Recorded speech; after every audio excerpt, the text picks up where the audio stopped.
सत्ता में भागीदारी करने का मौका पहली बार 2005 के बाद यहाँ की जनता को मिला है, तो निश्चित रूप से मैं एक बात कहना चाहूँगा कि यहाँ की जनता सत्ता में भागीदारी करेगी।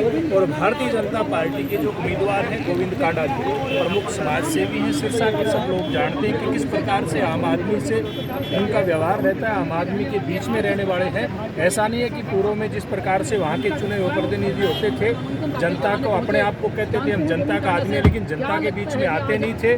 तो अब पहली बार यहाँ के लोगों को लगा है कि हमारी वास्तव में यहाँ की जो आवाज़ है वो गोविंद जी उठा सकते हैं और गठबंधन का उम्मीदवार इस नाते से जीत।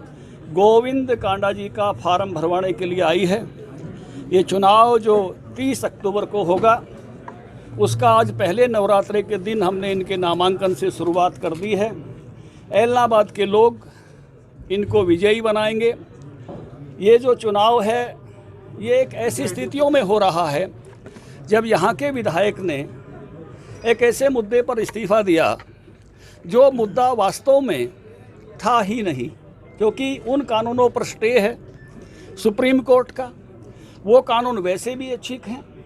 उन्होंने इस्तीफ़ा तो दे दिया, फिर उन्होंने कहा था कि जब तक ये कानून वापस नहीं होंगे मैं विधानसभा में नहीं आऊँगा। अभी वो कानून उस तरह से वापस भी नहीं हुए, तो इसलिए उनका तो तर्क भी नहीं बनता है कि वो चुनाव लड़ने के लिए मैदान में आए। उन्होंने तब तक की प्रतीक्षा करनी चाहिए जिस बात की वो ये कहकर वो मैदान में आए थे जनता के बीच में। और मुझे लगता है कि कांग्रेस पार्टी भी इस प्रकार की, कांग्रेस पार्टी का संगठन वर्षों से नहीं बना है, ना उनके जिला अध्यक्ष बने, ना प्रदेश पदाधिकारी बने। पहले अशोक तंवर जी को संगठन नहीं बनाने दिया गया, अब शैलजा जी को नहीं बनाने दिया जा रहा।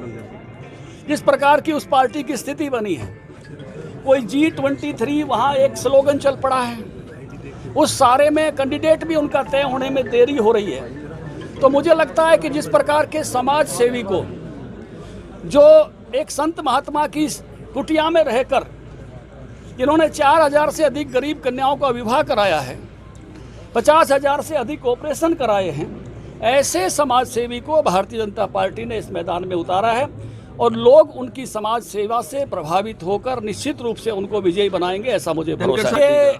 किसान संगठन जब चले थे जत्थेबंदी आंदोलन करने, तो मुद्दा ये था कि इन कानूनों से ज़मीन चली जाएगी। अब कोई बोलता है, क्योंकि ये बात झूठ बताई गई थी। कानून सब ने पढ़ लिए हैं, कानून हिंदी में भी आ गए। दूसरी बात बताई गई मंडियाँ नहीं चलेंगी, खरीद नहीं होगी। अब मंडियाँ भी चली हुई हैं, खरीद भी हो रही है, वो बात भी निकल गई। अब कोई पूछता है कि इनकी कमी बताओ, बोला कमी तो नहीं बता सकते, हमने तो केवल विरोध के लिए विरोध करना है। अब ये आंदोलन पूरी तरह से राजनीतिक हो गया है और उसमें से कुछ लोग राजनीतिक उसके कारण से अपनी बातें बढ़ा रहे हैं। मैं कहूँगा कि अच्छा हो कि किसान संगठन चुनाव लड़ें और लोगों के सामने जाकर अपनी बात कहें, और उनको जनता मौका दे तो विधानसभा में कहें। पवन बेनीवाल आए तो उनको टिकट दे दी, अब कैंडिडेट इंपोर्ट करना पड़ा। अब गोविंद कांडा जी को चुनाव, क्या बीजेपी के पास अपना कैंडिडेट नहीं है? देखिए, बीजेपी इसीलिए बड़ी है, सिमट सिमट जल भरे ही तालाब, सब अच्छे लोगों को लेकर हम साथ। गोविंद कांडा जी भारतीय जनता पार्टी और जननायक जनता पार्टी के साझे उम्मीदवार हैं। और जैसे धनखड़ साहब द्वारा बताया गया कि सिरसा के बहुत ही प्रतिष्ठित परिवार है, समाज सेवी है, और साझे उम्मीदवार के तौर पे उनको मैदान में उतारा गया। और दोनों पार्टियां मिलकर के संयुक्त रूप में जो हमारी ताकत है उसको लगाएंगे, वोटरों को अपील करेंगे, कल को जिताने का काम करेंगे। निशान सिंह जी, बीजेपी का तो ठीक है, क्या जेजेपी के पास भी अपने खुद के जिले में कैंडिडेट नहीं था, सक्षम नहीं थे, क्योंकि बाहर से गठबंधन ने एक कैंडिडेट लेकर के आना होता है, वो आपके समक्ष है। नहीं, गठबंधन का उम्मीदवार तो प्रोदा के अंदर पहले लड़ा चुके हैं ना, बीजेपी लड़ा चुकी है सर।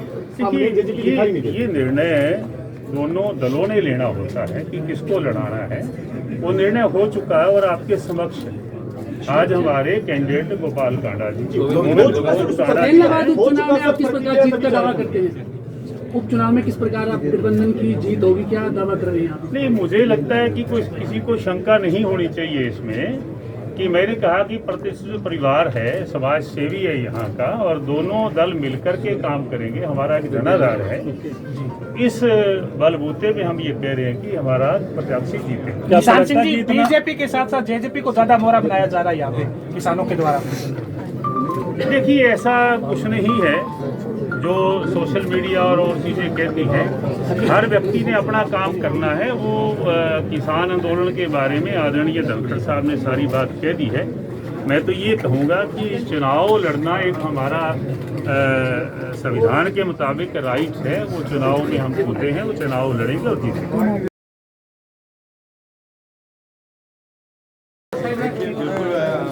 जेजेपी और बीजेपी मिलकर सारा संगठन खड़ा रहेगा और हमारा एक ही अब की बारी इलाहाबाद में कमल खिलेगा। लेकिन पहली बार इलाहाबाद के अंदर पहली बार भी आपको किसानों के द्वारा विरोध करना पड़ा है। नहीं, ऐसा कोई विरोध नहीं है। किसान मेरे साथ है, मेरा परिवार है।